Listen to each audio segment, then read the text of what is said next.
Everyone. This is Thursday, July the 3rd. For me, it's right at noontime, Central Time. For some of you, it's morning still. For some of you, it might be evening. And for some of you, it might be tomorrow, depending on where you are. So today we're going to talk about Laurel Ridge Month 7, which are the 4-patch and a star blocks. These are the same blocks as we made in Month 1.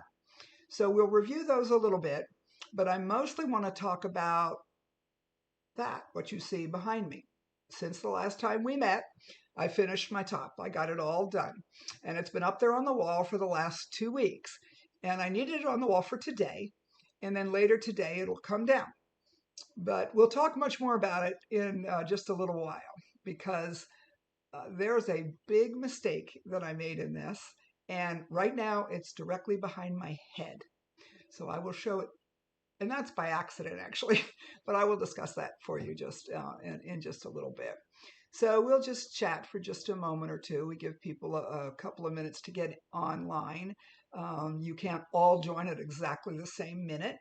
And if it's difficult for you and you don't like the chit chat, I would recommend you join us at about 3 or 4 minutes after the hour. But we're just getting ready to let everybody join us.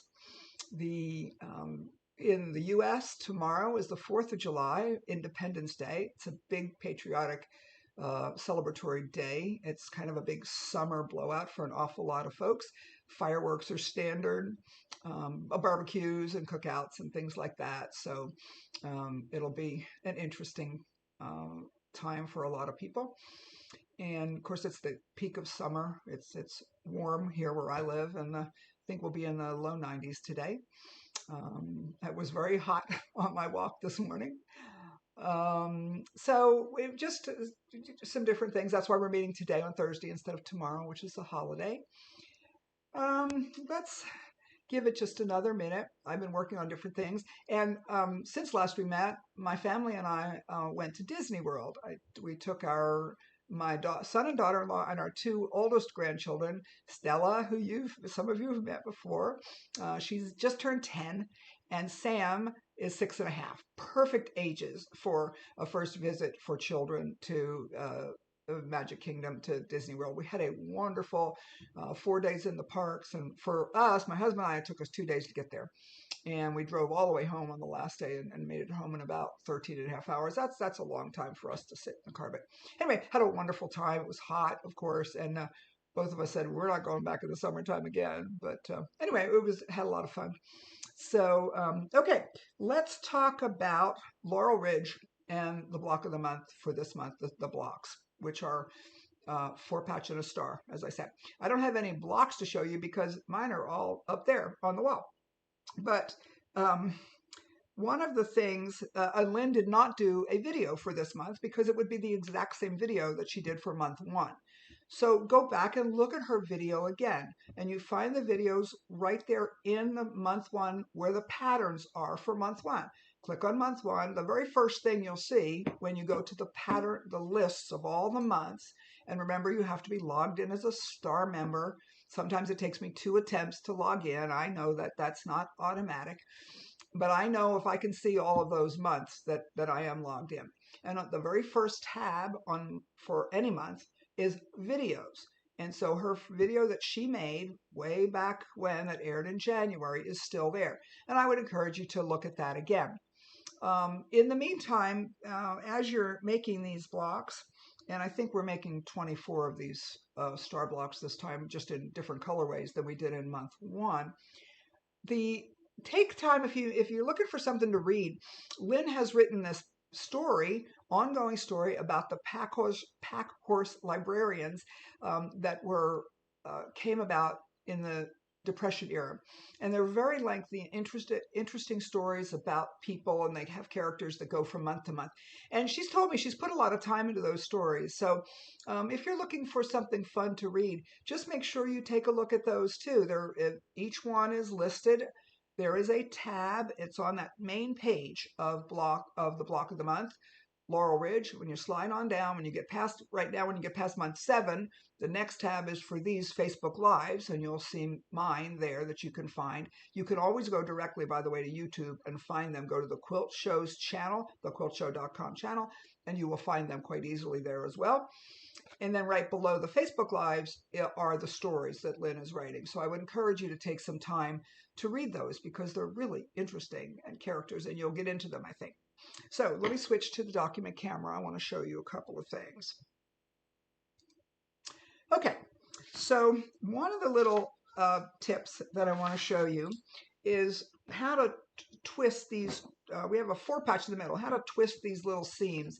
A lot of people, when I learned this, a student actually taught me this, gosh, 13 years ago in a class, and I had never seen it before, and that was just brilliant how she did that. So, but a lot of people struggle with how to make those little twisted seams or twirled seams. You can call them what you want. So I'm going to show it to you up close. It's a little bit tricky to see. This is a pink fabric here, but on the back it's kind of white, so it's a little bit hard to see. So here I have pieced this little 4-patch, and this would be the center. It's not the fabrics we're using this month, I know, but it's the same fabrics from Laurel Ridge, my spring collection, spring kit. So the first thing that will determine which way your 4-patch is going to, your twirly seam is going to twirl, is this seam. When you hold it like this seam is going to the right. That is going to control which way I spin this seam. That means that I'm going to push this one, the seam that's on the right, down, and I'm going to push the seam that's on the left up. And with the flick of the wrist, just a little pop of the wrist, then my couple of threads open up, and I have this adorable little teeny tiny 4-patch in the middle. And I will have an extremely flat center, no bump, no hump, a nice little flat center. That's the advantage to doing this. The disadvantage to doing this is a couple of things. That means that I have to push this seam, this dark pink fabric, behind the lighter fabric, the white. And a lot of people think that there's a golden rule, hard, fast rule, always press to the darker fabric. And that isn't true. You press the way the unit has to be pressed. So in this particular case, with this seam, the way I sewn this 4-patch, this seam is I've pushed the right side down and the left side up. Well, what happens if you sewed these seams? When I sewed my 4-patches together, I sewed with the lighter fabric on top. Now, when I want to do that, I can't push the right one down and the left one up. Nothing will happen. It is this seam that tells you which direction we're going to go.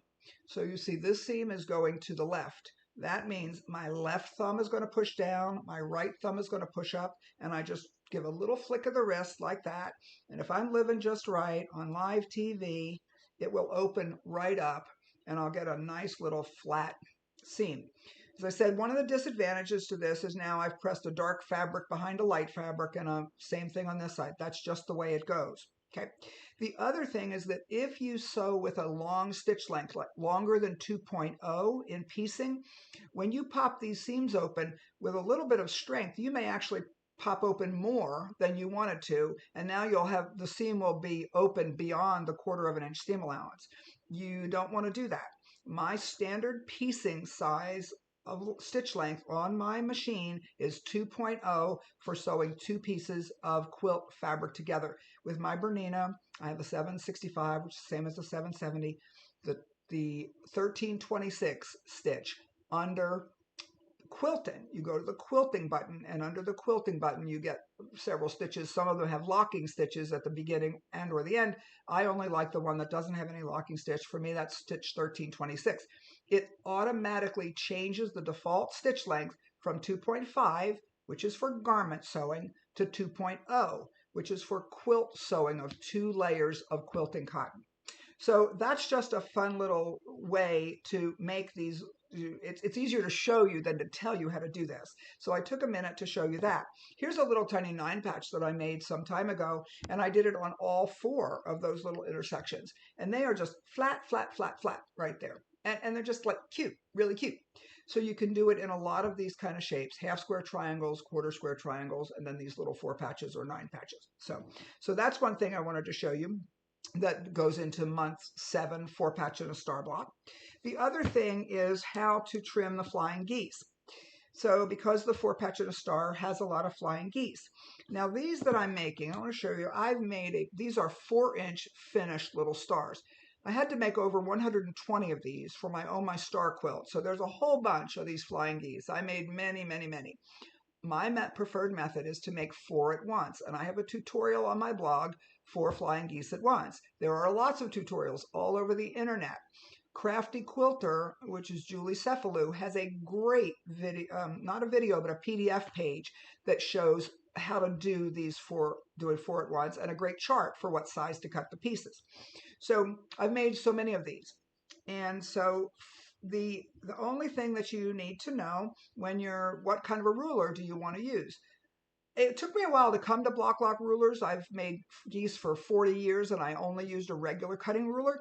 But once I got turned on to the block lock ruler, which has a grid, a slit or a slot in these rulers, that it's really super easy to use. So this one is for the size that's in here, which is a 1x2 finished flying geese. That's not the size in what we're doing for 4-patch and a star. I'll show you that in a moment. But to trim these, the little block lock guy is just so cool. You put that right there. I start with it on the white part on the top, and that just slides right in place. It's exactly where I want it to be. It's oversized, and I've purposely made them oversized. Then I would use a rotary cutter. I cut up and over to the north and to the west, turn it around and go the other side. And then I go from this to this, trimmed, easy, perfect, exactly the right size. So that's how you use the block lock ruler. Well, if you're making 4-patch and a star, the block lock ruler that you want, and that's why I was slow to come to block lock rulers. For flying geese, you have to have the exact size ruler that you need for the size flying geese that you're made. And these are not inexpensive. These are pricey. We did just get some of these back in the Quilt Show store. So if you want one of these, run, don't walk, and order that now as long as they're still available. I just found out about this a few days ago that they got them back in the store. And it was in the newsletter. So make sure you're looking at our newsletters. So this is the flying geese for the 4-patch and a star. It's a 1.25, 1.25 by 2.5 finished. But if we were to measure this right now, this little piece of plastic, it's 3 inches wide because we need the seam allowance, and it's 1 3/4 high because we need the seam allowance. So that is a great little goose. It works the same way as a flying geese ruler, and as many of these as you're going to make, for me, it was worth the money to get one of these rulers. And I like it, and I'll make this size again because it's a good little size. The alternative that when we couldn't get these, someone else had mentioned on the forum, and that's how I get a lot of information from you, is let's see if I can put something back here you can see it. This is the Wing Clipper 2 ruler from Studio 180 Design, and the Quilt Show store has these in as well. And its measurements are the size you're going to cut them. So this has the 3-inch line by 1 3/4. That's the cut size. The measurements, again, that are marked on this ruler are the finished size. So it's always important that you know what is what. But that little ruler would allow you, the Wing Clipper 2, you can put that in there. And for this one, you see, if I was cutting the small one, I would be with the smaller one. That's the line I would use. But in order to make the 3 by 1 1/4, I have to use this other one. So that's an alternative as well if you don't want to invest in the block lock ruler. Well, the Wing Clipper 2, block lock, those are possible, but what about just using a regular old square? We all have plenty of square rulers, and as I said, for 40 years, I made my geese with just using a regular ruler. So all you have to know when you're going to use a regular ruler is what size do I want to cut this to? Remember that for me, this little piece is the one that's going here. It's a 1x2 finished, 1x2 finished, so it has to be 1.5 high by 2.5 wide. So the first thing I want to do is put the diagonal line, which is right there, at I call it the cleavage, right there at the midpoint. And all I have to know is what is half of the width that I want. I want this to be 2.5. So I need it to be 1 1/4 is the dot that I put in. So I'm simply going to put the 1 1/4 line, which is right there, and the diagonal right there on the square ruler. I have written about this on my blog for month 1. I have written about this many times. My tutorial on 4 flying geese at once shows these pictures too. So there's plenty of places for you to look at. I just thought since we had the time today, I would show you on the camera. But I would cut up with my rotary cutter, and you hang on to this really good. You don't want this to slide, and come across the top as well. Now that's going to get this side and this side trimmed. Turn the entire thing around, and now it's going to be the width that I want it, that I'm concerned about, because this is a 2.5. So I'm going to put the 2.5 inch line there, and then I'm going to have the 1 3/4 line here, and I would finish cutting up. And I got to come over a little bit more. And I would finish cutting up the other 2 sides. So you want to double check it before you cut it, of course, because if you cut it too narrow, you throw it away and start over again. But you don't need a specialty ruler. Are they helpful? Yes. Are they wonderful? Yes. Do you want to invest in one? That's up to you. Okay, it depends on how many of these little geese you're going to make. I love flying geese. I make many. I try to design my quilts with them because I like them a lot. And so that's what I do. Okay, so there's that. And I showed you these cute little guys too. Let's get back to the big quilt. Okay. All right. So I think I mentioned last month, I was eager to get this done. I have other things I have to work on. I'm actually I'm teaching on cruises in September, and I have got the kit the other day for one of those quilts, and I have to get it made. So I started on that one. So I knew that I have things coming up that I have to get this quilt had to get done. So I was eager to get it done. And as I mentioned last month, I used some alternative blocks. 1, because I wanted to make the quilt my own, and 2, I don't have the patterns yet for the upcoming months. Someone asked in the forum the other day, when are we going to get the center from Lynn for this quilt? And that's month 12. And I answered her on the forum. So the center and the assembly will be in month 12, which will actually come out November 1st. We do that for people who joined the quilt show in order to get the block of the month. If you joined in late October or early November, we don't want you to have to rejoin specifically just to get the last month. So in November, we will give you both month 11 and month 12. Just a heads up that that's what's coming. So, but I did some alternatives. I told you about them last month, and I got it all done. I made some changes. I wrote 2 blogs in June with those specific blocks, the additional blocks that I made, the 10-inch Lone Stars, and then the little complicated one that I did, and then the really simple little shoe fly block that I love those, and I made a bunch of those. So all of that is in my blog for early. Just go back into June. You can go right through the archives. You'll find them, no problem. I have all the measurements there for you. I have one other little block that nobody has seen or asked me about, and I'm going to point that out to you. So I got to get up from my chair for a second. There, it's this one right here. There's 4 of them. There's one, there's one, there's one, and there's one on the other side. Because I did keep it symmetrical as I went with it. Those little blocks, remember I was digging through my bag of leftover pieces, my little big Ziploc bag of leftover pieces. And remember when we made the basket blocks, we had 2 extra half square triangle units, and that was because of the way Lynn makes them, 8 at a time, and we ended up with 2 extras.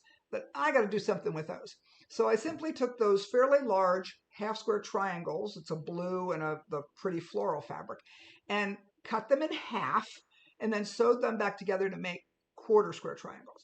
And then whatever size that turned out to be, and I think it turned out to be like 3.5 or something, then I just put a border around it, 4 white rectangles, and the 4, I think I used pink in the corners, to make a block that was 5 inches finished, 5.5 size. So I didn't have those leftover 2 large half square triangles left over. So I did that. So that's just something, and nobody's seen them yet or looked at them, or maybe no one studied my quilt. But okay, so I get it all done. Finally, I get work. 2 weeks of work in between the trips that I made, and get it on add the borders, and that borders are important. We will talk much more about borders in November, how you don't just cut a long hunk of fabric and sew it on and whack off the extra. You have to make sure that your quilt is square and that you're going to keep those borders are going to help to do that. So there's a lot of effort to get this all done, and I get it all done and I stick it on the wall, And one of the things about this assembly of this quilt that I will harp on quite a bit as we get to that, and I will write about it, as there are a lot of these blocks that are directional, and you can see them in just those two the quadrants you can see of there, where I changed that the four patch in a star and put that strong green diagonal line. It's real important that they not be turned around. And last month when I had a section on the wall, someone noticed that I had some of them was down there behind that sewing cabinet. I did. I had a couple of them turned around. So it will be very easy to turn some of these directional blocks around, and you'll want to really watch for that. But we'll talk much more about that when we get there. Okay, so I get it all done. It's on the wall. Move on to other things. And last weekend at home, I taught a great class called Oh My Stars. I had 19 students. And one of the teachers, one of the students was my friend, one of my teacher friends, Lena. And she came up from Mobile, drove 350 miles to come take the class with me. We had a great time. After class, she came here to the house and we wandered all around. And we end up, of course, here in my studio. And she looks at it, and I showed her the original pattern of what Lynn had designed, what it was supposed to look like, pointed out the few things I did different. And she's looking at it, and she kept saying, she said, and I go, what's the matter? She goes, there's something not quite right. I'm trying to see what it is. And I said, oh, don't tell me that. No, no. And we're looking, and sure enough, she sees it. So I'm going to move my head out of the way, and then I'll go over there and stand there and show you. But if you can see it there at the top, okay, let me go over there and show you. Okay, these pink lines go that way. These pink lines come this way.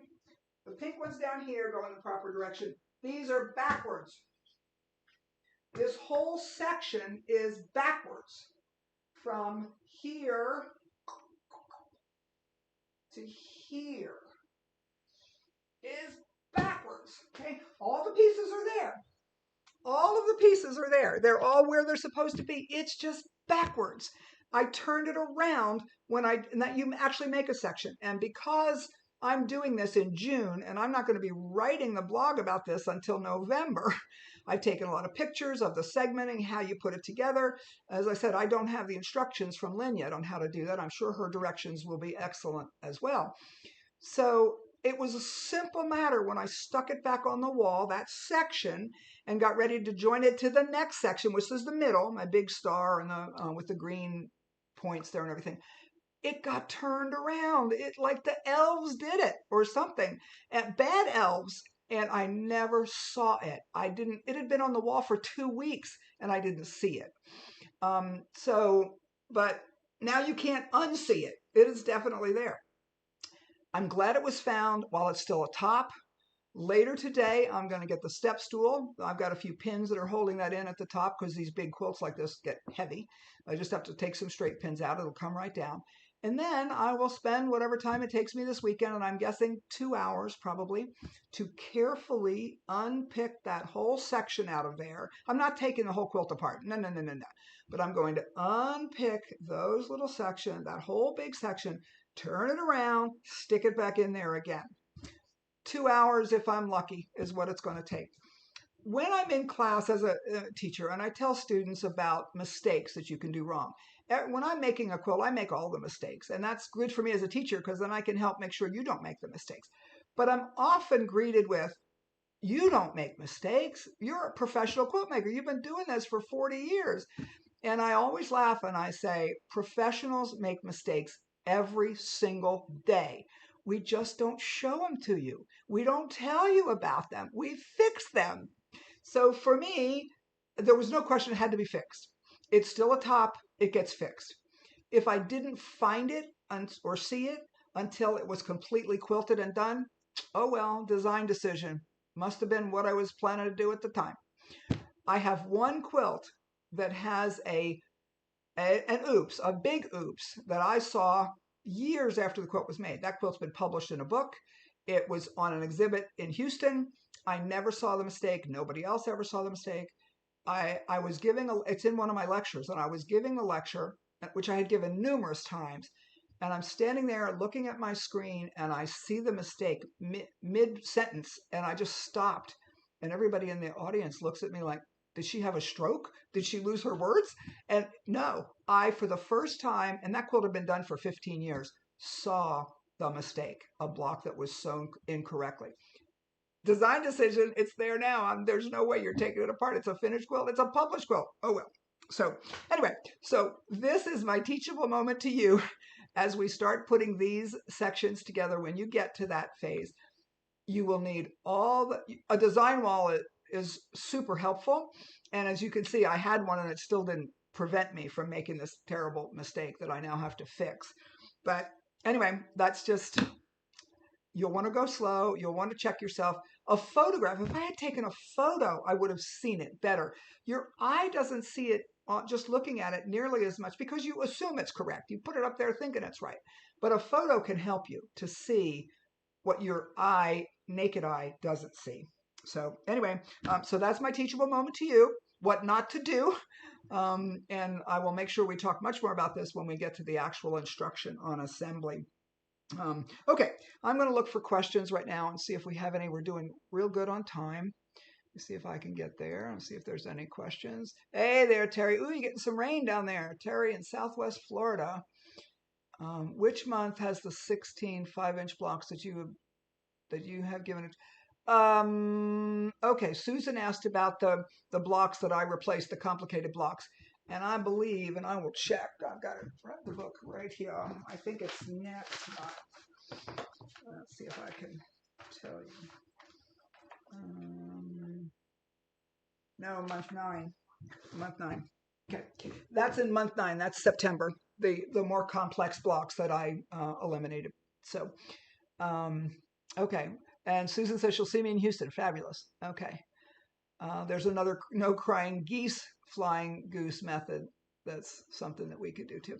Let's see if I can slip if there's anything else right at the beginning. Good morning, York, Pennsylvania, New Hampshire, North Carolina, Southern California. There's Melanie. Oh, Kathleen Carter says here for the first time. Glad to have you with us, Kathleen. Minnesota. Oh, Christine Lawson from the UK. Well, good evening. It's nighttime for her. She is 6 hours time difference for me. So it's after dinner for her, perhaps. Okay. Galena, Ohio, New York.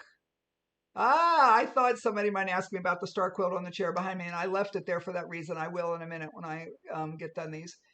Drop a starch on the twisted. Oh, that's another good idea. Those little 4-patch where she said I showed that little twirly seam, she puts a little extra starch. Robin says that she gives it a little extra starch there. Okay. When do we do the middle, as I mentioned, that middle, and it's not the big star like I did. That is not, the lens is a much smaller center star. And that's going to be month 12, when her center comes up there. And Kyla says, thank you for showing us my mistake. I don't feel so bad. I'm here to prove that I'm just as human as everybody else, and every professional quilt maker is the same way. We know how to do things. We do them wrong just like you do. We just don't tell you about them. So, okay, that's pretty good there. All righty, cool. All righty, so let me look back over here. All right. I always look for your questions on the forum, and I go to YouTube and try to see questions there as well, and I'll answer you there if I see them. Next week, I am traveling to Baltimore on Tuesday, and then I will get picked up there and go to Easton, Maryland, the eastern shore of Maryland, which is supposed to be so beautiful, and I've never been there. So I'll be teaching for the Bayside Quilters there. I've got a lecture Wednesday morning, class Wednesday afternoon, and then all-day class on Thursday. Then on Friday, a good friend of mine, she was my maid of honor, 50-year friends. She and her husband are coming to meet me there, and they live in Philadelphia, and we're going to drive to Philadelphia. They live in downtown Philadelphia, right there across the street from the art museum. So we're going to visit there for a couple of days. And my sister and her daughters, who I haven't seen in quite a while, they live in the metro Philadelphia area. So Saturday, they're going to come down to downtown Philadelphia to Chinatown, and we're going to meet there for lunch. So I'll get to see some family, as well as my good friends that I haven't. I get to see my Judy a couple times, comes to Houston. I've seen her there a couple times, but not seen her new home that they live in down there in the high rise of downtown Philadelphia. So I grew up in Philadelphia, so that'll be interesting. And looking forward to that trip. And next month, I'll be going out to teach in Colorado Springs. So perhaps I'll see some of you more Western people out there. So Okay, next month's block is the Cat's Cradle block, and we make 32 of those. And those are pretty easy blocks as well. They only have a few pieces, and they're pretty large. I've already written my blog for that because I did them as I was making them. I'll write the blog. I have the photographs. So that one is coming up. But as I mentioned, don't forget to look at Lynn's story on those pack horse librarians. I think you'll find that really interesting. So all right. I hope you have, if you're U.S. and you're going to celebrate Independence Day, and maybe there's parades and barbecue and good food and all that kind of fun stuff. I hope you have a really wonderful, safe weekend. That everybody's in good shape. The weather, most of the country is going to be pretty good this particular weekend, so which is really great. So anyway, until next time, that's a wrap.